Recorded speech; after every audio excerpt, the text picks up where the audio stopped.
আজকে আমরা দাদার আদেশ মুভির পরের পর্বের সম্পর্কে জানব।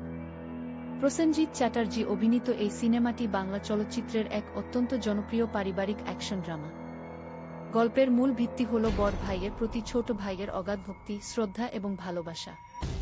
এখানে বড় ভাইয়ের একটি আদেশ বা ইচ্ছাকে পূরণ করার জন্য ছোট ভাই নিজের জীবনের বাজি ধরতেও দ্বিধা করে না। যখন কিছু দুষ্টু লোক তাদের সুখী পরিবারে ভাঙন ধরাতে এবং তাদের সম্পত্তি দখল করতে চক্রান্ত শুরু করে, তখন নায়ক একাই সেই শত্রুদের বিরুদ্ধে যুদ্ধ ঘোষণা করে। সিনেমার মারপিটের দৃশ্য, আবেগঘন পারিবারিক সংলাপ এবং ভাইজে ভাইজে বন্ধন দর্শকদের গভীরভাবে স্পর্শ করে। দাদার সম্মান রক্ষা করতে ভাই কিভাবে সব ষড়যন্ত্র নস্যাৎ করে, তাই এখানে চমৎকারভাবে দেখানো হয়েছে।